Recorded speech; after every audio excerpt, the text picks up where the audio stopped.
What motivated me was I had spent 10 years as a foreign correspondent for the Times, where I experienced healthcare in other countries.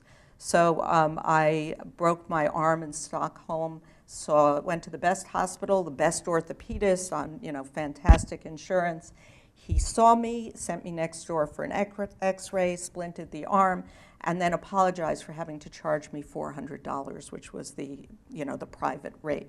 Likewise, I got a cut above my eyebrow in Rome, went to Gemelli Hospital, the Pope's hospital, had it stitched up, and was out of there with a €110 bill, so $125. And when I came back to the US, and I'm going to make this really fast, I was 50, and I needed that thing that 50-year-olds need, which is a colonoscopy, right? So it was my first reintroduction to American healthcare after 10 years away. And I wanted to do it in-network. I found an in-network hospital that had a colonoscopy clinic. It was partly where I'd trained. And I went in and I thought it was a little funny because I was brought there and I was getting like a surgical bonnet and being put in a gown and my clothes were taken. I got a hospital wristband, I got an IV, and I was wheeled into what I knew was an operating room because I'd trained there. Like, why are all these nurses and anesthesiologists running around? And anyway, my concern evaporated with my propofol, and I was happy, and I woke up, and I got the good news that I had a clean colon, which was great, and not another colonoscopy for 10 years.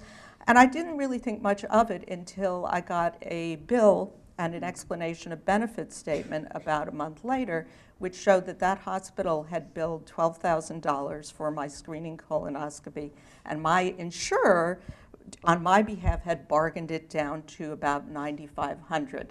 And my payment was zero. I have really good insurance. So I guess most people would have been happy, but I was really upset because I thought, in a world where everyone is paying $10,000 for a screening colonoscopy, there's a lot of choices we're making that don't give health care, the kind of health care that most people need and that I want. So anyway, I decided to set out on this series, Paying Till It Hurts. Each one focused on a particular patient and how their medical bills added up. The first one, Now You Know Why, was about screening colonoscopy.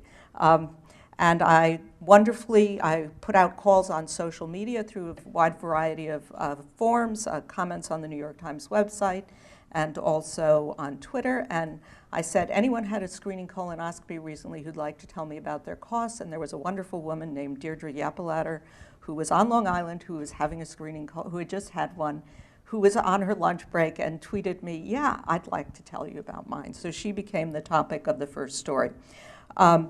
What I learned, and we've talked about it a little before, is that what's driven up the cost? Why did my screening colonoscopy cost so much? It's because maybe 20 years ago, and I know there are some gastroenterologists in the room, some of this would have been done in the office in a much simpler setting. Then over time, because insurers are always trying to push back, they push down the reimbursement rates for doctors, and the more entrepreneurial doctors say, okay, we're going to open a colonoscopy center, because if you open a center, you can charge facility fees. So the place where Ms. Yapalater went for her colonoscopy, if you get out of the elevator and you walk to the left, it's the doctor's office where she'd had her first colonoscopy 10 years before. If you walk to the right, it's a surgery center wholly owned by the physicians in that practice. So that became a big cost. The other huge cost on our bill, more than the gastroenterologist, was the anesthesiologist, who got twice what the doctor got. So again, that's not the way we want to have our medical care delivered.